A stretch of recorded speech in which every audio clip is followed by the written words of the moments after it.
Olá, pessoal, estamos aqui em mais um Papo Reto com Zaratini. Hoje aqui num frio danado em São Paulo, não sei o que aconteceu, que veio essa massa de ar polar. E a gente está aqui E a gente veio aqui hoje para fazer um debate sobre o avanço do autoritarismo na educação da cidade de São Paulo e do estado de São Paulo também. Porque o Tarcísio e o Ricardo Nunes tocam a mesma melodia, tocam a mesma música, que é a do autoritarismo e da ditadura, né? São todos filhotes do Bolsonaro, que logo, logo vai estar, aqui, atrás das grades. Então, gente, tô aqui hoje com a Filó que é professora, aposentada, que hoje é a coordenadora do setorial do PT, setorial de educação do PT, aqui na cidade de São Paulo, né? E tem uma militância muito grande aí nas questões educacionais, né? Uma pessoa que é uma referência aqui no nosso debate.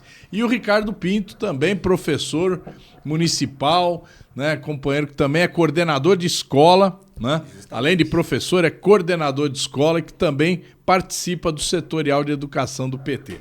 E esses dois companheiros é que vão fazer o nosso podcast de hoje. E você que ainda não se inscreveu aí, por favor, se inscreva, né? Coloque lá o seu sininho para que você seja chamado para os próximos programas. Filó, diga lá. Prefeito Ricardo Nunes resolveu afastar 25 diretores de escola, alegando que tinha baixa eficiência, baixa produtividade, que a escola dele estava muito ruim, né? E afastou, e isso gerou uma reação muito grande aí entre os professores, entre o pessoal da educação e na sociedade em geral, porque se mostrou uma coisa absolutamente indevida. Me diga um pouco, me conta um pouco essa história, o que está acontecendo, para que o nosso povo que está assistindo possa saber. Primeiramente, boa noite para todo mundo que está acompanhando. Boa noite, Zaratini. Obrigado pelo convite para estar aqui, junto com o Ricardo, meu companheiro do setorial de educação. Bom, o que eu avalio que está acontecendo nesse momento na rede municipal? Primeiro, é uma gestão autoritária que vem já há algum tempo com sinais de autoritarismo nas nossas escolas. São planilhas para o professor responder, são chamadas as diretorias regionais, existe todo um processo que leva a categoria e a rede municipal a sentir uma forte pressão. Falta de negociação com o sindicato, é negociação que é feita e não é cumprido o protocolo. Então, aí dentro do autoritarismo da rede municipal já vem num crescente esse processo. Dizendo que a cidade de São Paulo está com baixo IDEB, isso vem acontecendo, mas o IDEB, primeira coisa que a gente tem que estar pensando é que o IDEB ele não é para punir, ele não é para afastar professor, ele não é para carimbar escolas com um rótulo, essa escola é ruim, essa escola não serve, esse professor é ruim, esse diretor é ruim, não serve. O IDEB é um índice para que a gente avalie as condições necessárias para a melhoria da educação. Então, o que é essa melhoria? É o que o poder público pode estar ajudando, fazendo a sua parte, que é trazendo mais professores, contratando estagiários, trazendo todos os professores que têm o módulo da escola, tá trazendo, sim, formação, mas uma formação discutida com a comunidade e com a escola. Porque cada escola ela tem a sua característica, tem o seu projeto político-pedagógico que é discutido dentro da escola através do conselho de escola. O que está acontecendo? Uma afronta, inclusive, à Constituição Federal e a Lei de Diretrizes e Bases, que as duas colocam que a gestão democrática é responsável pelos projetos, pelo acompanhamento. Então, a partir do momento que, sem nenhuma conversa anterior, sem discutir, ele chama 25 diretores para fazer um curso de formação, Ninguém é contra a formação. Todos nós concordamos que temos que ter formação em serviço. Mas chama esses diretores sem conversar antes, falando que tem que fazer um curso, e esse curso vai desde agora, junho, até dezembro. E esse diretor não volta para a escola e, no seu lugar, entra alguém que seria um assistente de direção indicado pela administração. Isso caracteriza o quê? Um afastamento do diretor e uma interferência direta da administração, colocando alguém lá que a gente tem chamado do interventor. Houve uma grande revolta nessas escolas, até porque essas escolas não estão com o índice mais baixo do IDEB. São escolas que têm projetos diferenciados, projetos muito avançados, com premiação e projetos que trazem a gestão democrática. São professores que são lideranças naquelas regiões. Então, chama esses diretores, sem ter conversado, não se sabe que curso que é, o que é que ia ser discutido, como é que foi discutido, quem elaborou esse curso, quem vai dar o curso, nada disso. Foi chamado e para ser afastados. Então, houve uma grande movimentação da comunidade escolar e aí a administração voltou atrás em alguns pontos. O que chamou? O diretor para conversar, só que chamaram os diretores para conversar. O secretário se apresentou, falou do curso, que eles iam fazer um curso, e se retirou da sala, falou que tinha um outro compromisso e que ia se apresentar. Os diretores falaram, não, nós não estivemos aqui para conversar, nós queremos debater e ter uma conversa. E eles também se retiraram. E aí, pela pressão da comunidade, pelos movimentos do sindicato, a administração voltou atrás em alguns pontos. Qual foi o ponto que voltou? Primeiro ponto. O diretor agora ele vai fazer esse curso, mas ele volta uma vez por semana para a escola. Porque assim, ele está sendo chamado, mas ele não está sendo afastado da escola.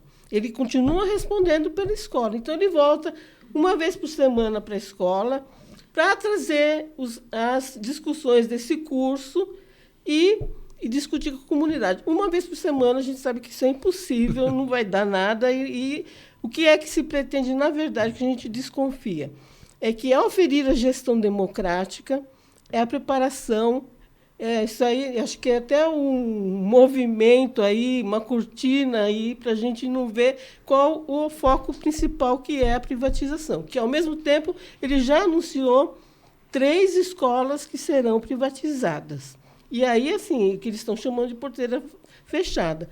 É tudo. É a gestão, é a parte pedagógica, a contratação de profissionais. Então, é a privatização entrando com força total na rede municipal. Não sei se eu completei, falei tudo, mas... Não, tem mais, mas deixa eu perguntar aqui, que o meu papel aqui é perguntar. Ricardo, um dos diretores afastados é lá de uma escola na Imperatriz Leopoldina, ali na Lapa, e pelo que uma professora me contou, uma escola que atende principalmente crianças de comunidades ali em torno do CEAGESP. Né? A gente conhece ali, aquelas comunidades são muito pobres, né? E tem um Singapura ali também, né? E são essas crianças que estudam nessa escola. Tem uma outra escola que também o diretor foi afastado, onde vai muitos filhos de imigrantes, né? Crianças que os pais ou eles mesmos vieram de outros países, como Bolívia, como Peru, como países da África, né? E isso, logicamente, que não é fácil administrar uma escola que a criança não fala nem direito o português, né? Porque não é questão de não saber escrever, é questão de não saber falar, né? Então, essa característica aí é comum nas 25 escolas aí que tiveram os diretores afastados, porque como é que vocês conseguiram identificar algum critério para que junte esses 25? Qual é a ideia que teve aí o brilhante secretário da Educação? Eu não sei se eles tiveram brilhante ideia não, viu, Zaratini? Aí tem uma escola que você conhece bem a região, do Elisa Maria, a Cecília Moraes Vasconcelos, a diretora também foi afastada. Então, o que a gente consegue identificar? que as escolas que têm os diretores afastados são escolas que estão localizadas em regiões periféricas, basicamente, onde tem grandes necessidades. Não que nós sejamos contra o IDEB, avaliação, que é um índice de desenvolvimento de educação básica, somos a favor. Formação continuada no local de trabalho, somos a favor. Isso não tem. Mas a questão é que está havendo uma contradição aí com relação ao que eles estão falando com relação ao IDEB. Eles afastam os diretores como se os diretores acabassem sendo responsáveis pelo mau desempenho, mas eles não levam em consideração a conjuntura social, não levam em consideração a sociedade local, o território, não levam em consideração o aluno com dificuldades, eles não levam nada em consideração, e nem sequer levaram em consideração, né, Filó, a pandemia para fazer esse tipo de avaliação, porque cientificamente a gente tem alguns anos para poder deixar o aluno em condições de disputar em pé de igualdade, e é padronizada essa prova, é padronizada. Como é que você pega, faz uma prova padronizada e você aplica, por exemplo, lá na Leopoldina, onde você falou, ou mesmo no Jardim Elisa Maria, ou mesmo para o imigrante, que se eu não me engano deve ser Espaço Bitita, né? Você aplica uma prova que é padronizada para toda a cidade de São Paulo, não levando em considerações o território, o local. E a grande contradição, olha, está todo mundo falando de educação integral. Por que o IDEB não é integral? Porque o IDEB é português e matemática, e além de ser só português e matemática, ele não leva em considerações o território. Se é integral, tem que entender como é que está a saúde desse aluno, como é que está o acompanhamento da assistência social desse aluno, esse aluno está em condições de estar naquela escola, ele se alimentou bem, ele não se alimentou bem, como é que está esse aluno? O IDEB consegue atingir isso? Ou o IDEB precisa passar por uma avaliação também? Que tem o INEP, que é um instituto que deveria estar avaliando também o sistema, porque não adianta só avaliar o aluno e a escola. Você tem que avaliar o sistema para ver se o sistema funciona. O IDEB era uma boa ideia, assim, quando o IDEB surge. Você avalia as condições para melhorar, faz os investimentos necessários para melhorar a escola. Agora, quando você não tem essa avaliação que visa melhorar as condições da escola para poder ter um desenvolvimento, você está fazendo o quê? Você está isolando esses estudantes e essa escola de qualquer contribuição eficiente que possa ter com investimentos para que ele possa desenvolver. Aí você ocupa o diretor. Aí você fala, o diretor precisa passar por uma formação para se sair melhor dentro do IDEB. Mas como é que você garante isso? Se você não dá as condições gerais para que o aluno possa aproveitar o seu momento de aprendizado. Por exemplo, você vai nessas escolas municipais, e muitas dessas escolas, outras não, outras estão bem, por isso que elas conseguem se destacar, como na cidade Tiradentes, escola fantástica, né? Consegue se destacar, mas a maioria dessas escolas não tem um laboratório. Você tem deficiência de instrumentos pedagógicos. Muitos professores têm que se organizar por si só para poder ter um material, para poder levar para a sala de aula, e nem sempre o governo municipal fornece. Quer dizer, então são muitas questões que devem ser discutidas. E a escolha dessas regiões periféricas para fazer essas intervenções tem alguma coisa por trás disso que a gente precisa questionar e procurar entender o que eles querem com diretores de interventores dentro dessas escolas, dentro das comunidades mais carentes. Quais são os objetivos? Privatizar a gestão? É essa, que ele já tem um apontamento para isso. Privatizar a gestão. Para falar, olha como nós somos. Aí coloca o dinheiro público numa gestão privatizada para falar que eles conseguem, talvez, um desempenho melhor. E, na verdade, não é nada disso. O investimento é que está faltando nas escolas. Por isso, eles estão isolando as escolas da periferia de São Paulo, né? E é mais ou menos essa questão Filó, que vai ser discutida. Deixa eu perguntar aqui a Filó. Filó, o Ricardo Nunes, ele, não sei quantos anos atrás, aí se foi 1 ano ou 2 anos atrás, ele pegou uma escola ali nos Campos Elíseos, que, se não me engano, é o Liceu Coração de Maria, de Jesus, e esse liceu estava lá fechando as portas, né? Porque a congregação lá dos padres estava desistindo, tal. Aí ele fez um acordo lá e falou: não, eu vou comprar vagas aqui, né? E vocês continuam tocando essa escola aí para frente, né? E isso ele quer adotar como um modelo agora, né? Nessa questão da privatização. Ele anunciou aí 3 escolas que vão ser privatizadas, né? E que parece que a diferença entre a gestão dele e a gestão do Tarcísio é que o Tarcísio quer privatizar a gestão, a limpeza, a manutenção, né, o prédio.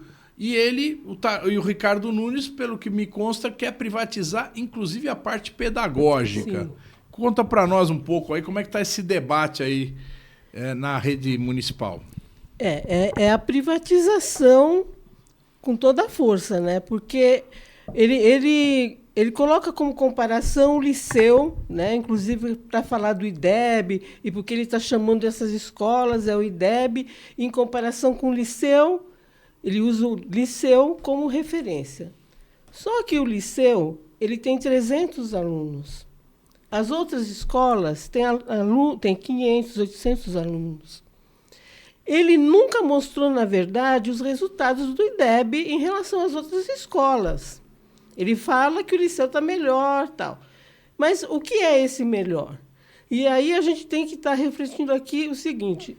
Quando ele afasta esses diretores e coloca que o IDEB não está bom e que o Liceu é referência e, ao mesmo tempo, anuncia 3 escolas, ele já tinha dado entrevista que seriam 50, né? 50 escolas. 50 escolas. Ah, ele já tinha anunciado 50? Logo que ele ganhou a eleição, ele já logo falou. Que em comparação, que o IDEB... Porque já estava... na eleição já se tinha esses dados do IDEB, não é de agora.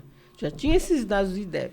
Que, como o Ricardo falou, o IDEB ele está com essa avaliação... As escolas estão com essa avaliação, mas você tem que ver o contexto em que aconteceu esse exame do IDEB, né? E aí, foi logo depois de uma pandemia que ele, a administração pública, não investiu, voltaram para as escolas como se tivesse parado num sábado, numa sexta-feira e voltou na segunda. E não é isso que você faz, porque você teve um período em que os alunos de primeiro ano não tiveram um processo de aprendizagem, de alfabetização. Como é que eles vão ter uma boa nota? E tudo isso tem que colocar no contexto. Então, a privatização, quando ele chama essas escolas, que eu quero colocar, que você perguntou para o Ricardo, qual o critério? Não sabemos qual o critério, mas a gente percebe que são escolas que têm uma forte gestão democrática. E a gestão democrática ela está garantida tanto na LDB como na Constituição Federal. E ele, quando ele chama essas escolas, rotula como escolas que têm o IDEB baixo, que elas têm uma boa relação com a comunidade, mas está faltando alguma coisa. Está faltando alguma coisa, que é a alfabetização, que a nota está baixa. E aí ele compara com o Liceu, que o Liceu está com as notas altas. Não sabemos se está mesmo. Ninguém viu, né? Ninguém viu, não foi apresentado. Até hoje não mostrou. Quando se fala do IDEB, se fala a média das escolas. Ele não sei se ele pegou o resultado só da escola. Pode ter escolas que têm nossas da rede municipal com o IDEB maior que o próprio Liceu, não sabemos. Então, tudo tem que ser analisado. E a privatização não existe gestão democrática sem gestão pública. Não existe. Então, na hora que ele tenta quebrar a gestão democrática, ele está querendo mostrar que tem um outro caminho.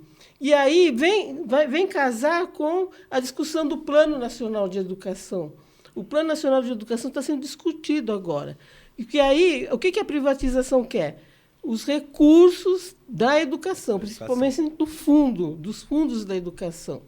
E aí vai ser discutido no Plano Nacional e existe um forte lobby dos grupos empresariais da educação para que a gente tenha recursos, porque no ensino fundamental você não pode usar os recursos dos fundos para manter as escolas dentro dos 25% e nem dentro dos fundos. Só na educação infantil, por conta do país, né, que existem municípios que você realmente tem que ter aí parcerias para continuar. Então, quando ele faz essa avaliação, chama os diretores, rotula como ruim, ele está trabalhando para vir para a privatização, que aí são os grandes grupos que estão por trás né? A gente tem informações que é o Instituto Ayrton Senna que vai dar o curso, qual é o outro?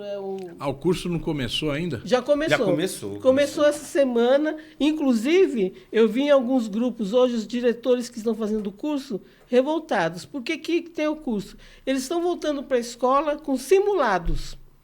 Sabe, tipo cursinho que você faz simulado? Simulado para você ter um bom resultado no IDEB.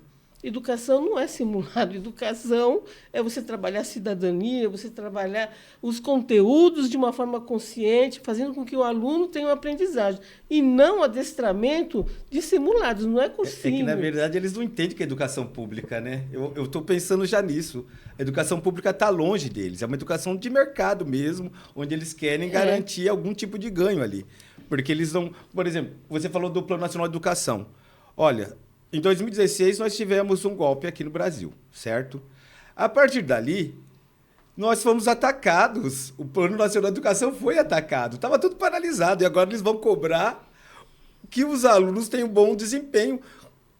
Não existe mais plano nacional, não houve um plano nacional que foi efetivamente implantado, que foi trabalhado, que foi discutido. Não houve isso. Se não houve, como é que agora você vai cobrar das escolas, sobretudo as escolas das periferias das cidades, que ele tenha um bom desempenho, um bom resultado? Há uma grande contradição nisso. E a contradição é justamente a questão do mercado mesmo. É privatizar. Porque privatizando eles vão ter condições de vender até o material didático. E isso estava lá escrito num PL, na prefeitura. As plataformas. Tinha um projeto, não sei se vocês acompanharam isso, que era o voucher. Né? O que é o voucher, né? Para quem está nos ouvindo, é um vale. Né?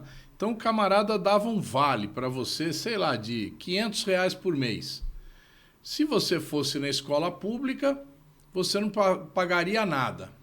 Mas você poderia ir numa escola particular que custasse, sei lá, R$700 por mês, você dava o voucher de 500 e completava com 200. Logicamente, a classe média e aqueles que têm um pouquinho mais de dinheiro iam querer colocar o filho numa escola privada, né? Porque supostamente é melhor. Né? Ia ficar a escola pública para os mais pobres, né? Eu não sei se vocês viram esse modelo aí. Sim. Conhecemos o modelo. Sim, esse modelo foi, inclusive, no Chile aconteceu, né? E as escolas, muitos alunos saíram das escolas, foram para escolas particulares. Só que depois os pais não conseguiam bancar os filhos. Porque o voucher é um valor, como você está falando, vamos supor, é 700 a mensalidade. Ele paga 500, mas tem outros custos, né? Tem uniforme, tem material, tem todos os custos que tem por aí, o pai não consegue.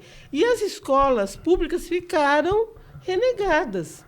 Ninguém fez investimento, e aí os alunos não queriam voltar para aquelas escolas. Então, foi uma grande crise que aconteceu. E eles queriam implantar, e ainda tem essa possibilidade, né? Porque eles não esqueceram dessa possibilidade da compra de vagas via voucher e entregar para os pais. E aí, assim, uma coisa que a gente tem que desmistificar. Não é verdade que as escolas particulares têm melhor qualidade de educação que as escolas públicas. Principalmente a Rede Municipal de São Paulo. A Rede Municipal de São Paulo sempre foi referência de educação. Sempre. Inclusive para a América Latina. Existem projetos inovadores na rede municipal. Existem... os profissionais da rede municipal são qualificados, eles têm uma grande porcentagem de pós-graduação, estão sempre em formação permanente. E existem escolas que são referência, inclusive dessas que estão aí com os diretores chamados, que são referências, ganharam prêmios. Então, a gente tem que desmistificar que a rede pública é um ensino ruim e a rede privada que tem ensino bom. Porque se a gente for ver... É porque tem algumas escolas privadas que são da elite que da elite. São né? da elite da elite. Pega lá, Escola Bandeirantes, Dante Alighieri, que né? tem toda Mas aí, quanto será que é uma mensalidade lá? Eu nem sei. Quem é o público que vai para lá? A escola pública atende as classes populares. E aí você tem que ter um ensino diferenciado. E aí o poder público tem o dever de fornecer um ensino de qualidade. E tem condições para isso. Tem condições porque nós já fomos administração, somos administração no governo federal e temos condições de fazer isso, sim. Então, se a gente for ver as escolas particulares, que muitas vezes os pais com voucher vão comprar, não são escolas que estão referência, não são. São as escolas de bairro, são as escolas de bairro. Das comunidades. E aí é o cursinho, apesar de tudo, de falar que a rede particular é boa, mas tem que ter cursinho para entrar na faculdade. Então, como que é isso? Não deveria ter. Então, deixa eu fazer um comentário sobre isso, né? Uma vez, uma mãe, infelizmente, ela estava em crise econômica, separou, tudo mais, e ela foi até a escola que eu dava aula, Gilberto Dupas, que é a segunda escola que eu dou aula, lá na Cachoeirinha. Ela vai assim, meus alunos sempre foram de escola privada, eu tô com medo, eu tô com isso, tô com aquilo.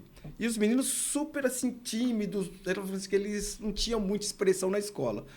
Aí eu falei assim, primeiro lugar, você está com medo à toa, porque, como a Fila falou, nós somos referências. Nós fazemos provas, e a prova para entrar no serviço público não é uma prova muito tranquila. É bem complexa e bem difícil. E todo mundo tenta, porque todo mundo quer um serviço que você possa ficar tranquilo, saber que você não vai ser demitido, você possa organizar a sua vida. Todo mundo quer e nem todo mundo entra. E muitos que não entram, eles estão aonde? Em muitas escolas dos bairros, das comunidades.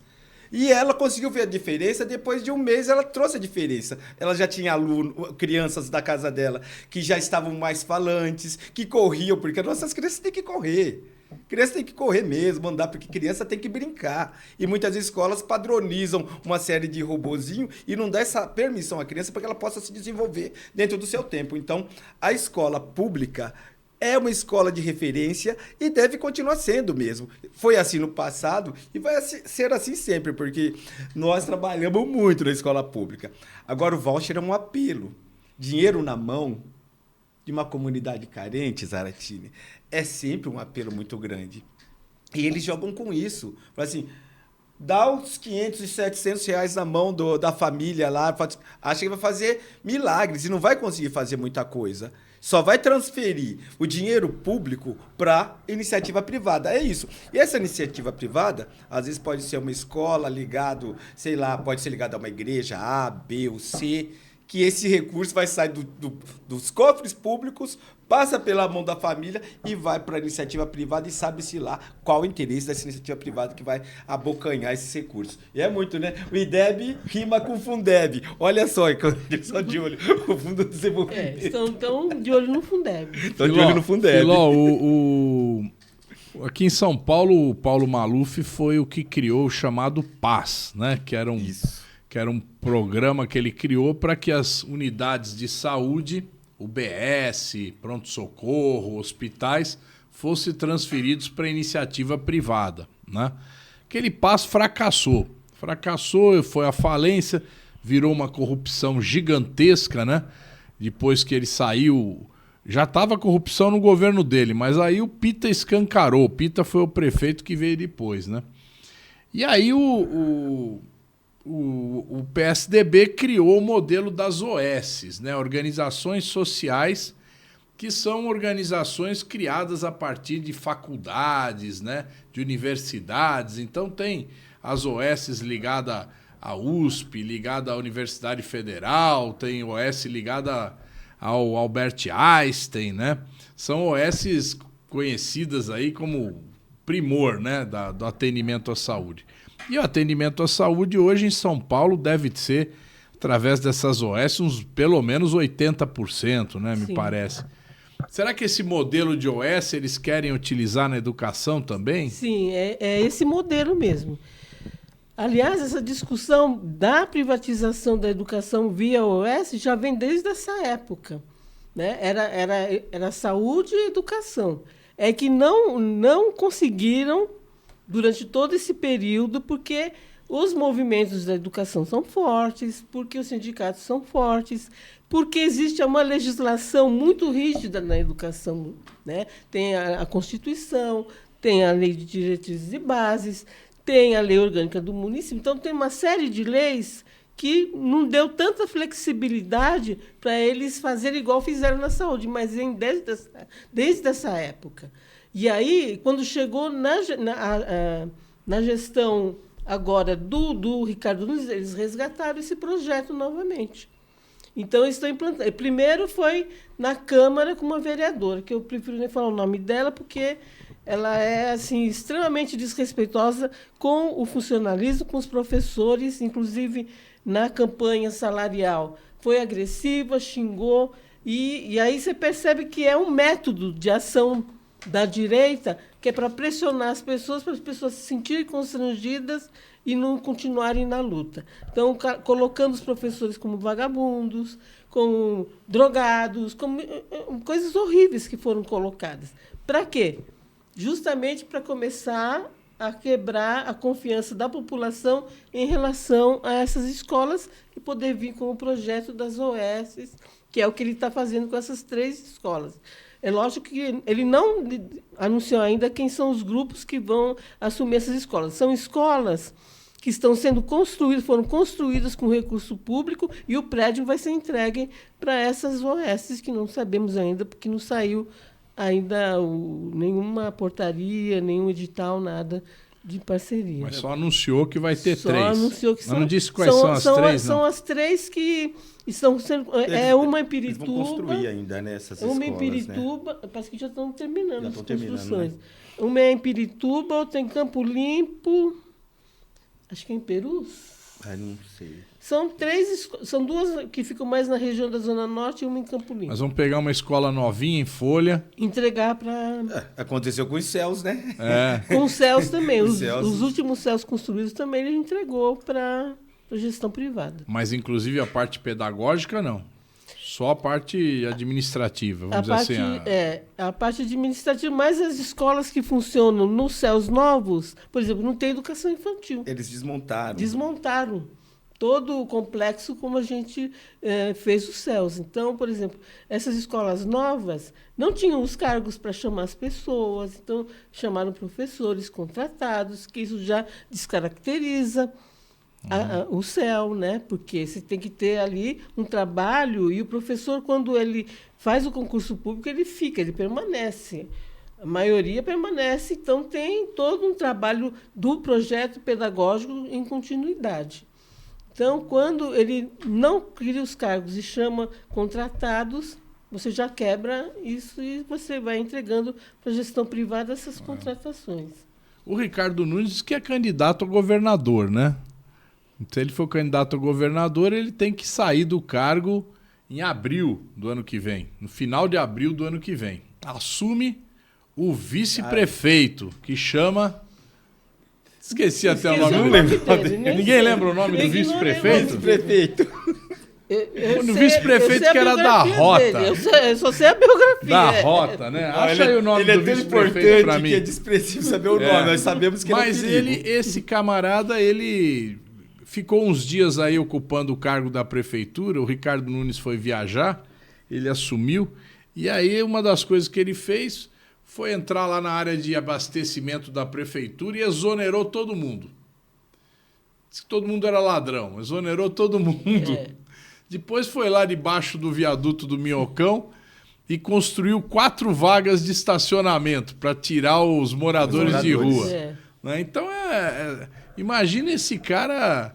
Tinha um deputado que eu vi no avião hoje me contando que ele convidou esse deputado para almoçar, tal, e foram almoçar, disse que ele chegou com um revólver assim na cintura, né? Nossa. Quase... Não, e botou o revólver na mesa assim na hora de almoçar. Jogo duro, os professores que se preparem aí. Se preparem. Porque esse... Você imagina, né? Melo Araújo? Melo Araújo. Nossa, mas vamos esquecer, porque esse não quer esse cara como prefeito. Mas não é só você, não. Muita gente não quer ele, viu? Porque você vê, esse projeto dos viadutos, isso aí já foi feito lá em Santana. Se você for em Santana, tem muitos lugares onde as pessoas ficavam. Agora é lugar de carro estacionar embaixo do metrô de Santana, que você vê ali. Quer dizer, então já é um projeto que já vem... Eu sou de uma época, tinha um cara lá, subprefeito da Sé, no governo do Jânio Quadros, chamava o Elson Barbosa. E aí ele pegou debaixo do Minhocão, ele fez umas rampas assim, que era pro cara não poder dormir, porque ele ia rolar. Mas mesmo assim o pessoal ia lá, dava um jeito e dormia lá. Aí ele pegou e botou umas pontas assim, que era pro cara não ficar lá. Mas mesmo assim o pessoal ficava. Recentemente teve também lá em Santana, que até o padre Júlio Lancelotti quebrou as pedras. Começou a arrancar as pedras de lá. Justamente que não dá para você dormir num lugar onde você tem pedras pontiagudas que vai... Seu sono não vai ficar nem tranquilo. Na rua já não é tranquilo, né? Mas é muito complicado isso. Quantas escolas tem hoje na rede municipal? Mais ou menos. Você tem ideia? Não tenho. Passa de 1000, né? Passa de mil. Passa de mil. Então, e professores, assim... Eu tinha esses números na cabeça, agora não tenho mais, não. Então, eu acho que tem muita gente aí para resistir, né? É uma rede maior do que muita rede de países da América Latina. Então, a rede municipal ela é maior que muita rede de países da América Latina. Né? Então é isso. Gente, olha, essa é um alerta aí, porque nós estamos na iminência de um processo de privatização da escola pública na cidade de São Paulo. E essa privatização vai atingir principalmente a periferia, que é onde tem mais escolas municipais, é onde tem a maior parte dos professores e professoras. Então, realmente está na hora da gente resistir a isso, né? Nós precisamos segurar esse processo para que nós não tenhamos que aconteça na educação o que aconteceu na saúde, né? Onde precarizaram a rede de saúde pública, vieram essas OS que hoje são um dos maiores gastos, né, da prefeitura, exatamente as organizações sociais e onde os dirigentes ganham salários estratosféricos, né?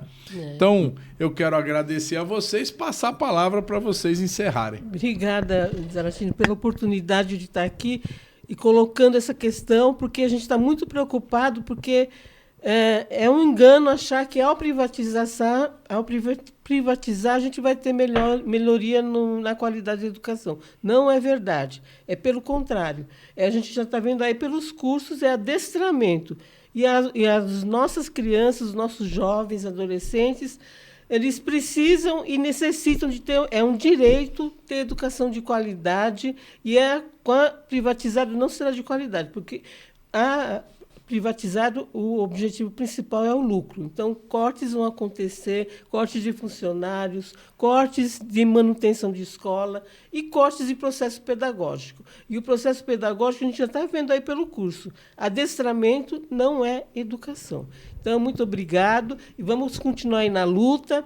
Os sindicatos estão chamando, tem movimentos, tem nas regiões, a comunidades escolares estão participando e estamos juntos nessa luta. Obrigado, Zaratini, por essa oportunidade. Obrigado, Filó. Ricardo. Também vou agradecer aqui ao deputado, agradecer a todos aí que vão nos ouvir, vai ouvir, ou amanhã ou depois. Nós temos que nos preocupar com uma coisa, gestão democrática. A gestão democrática é uma conquista da comunidade. Quando você tem uma escola que a gestão democrática funciona, essa escola você tem a família, você tem a comunidade, você tem todos os agentes participando para organizar uma escola melhor. E a escola fica melhor.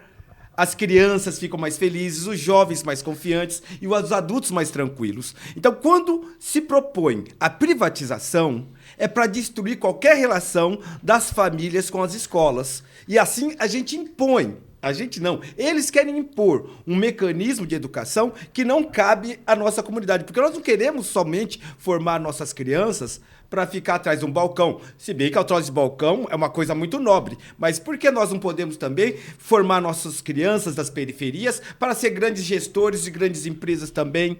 Nós podemos fazer isso. Agora, precisa dar condições para que essas crianças, para esses jovens e esses adultos, eles possam caminhar dentro da escola de uma maneira democrática e decidir, junto com os diretores, com os coordenadores, os professores, o melhor caminho para aquela escola que está localizada em um determinado território. Então, eu agradeço, peço muito obrigado a todos e que preste muita atenção.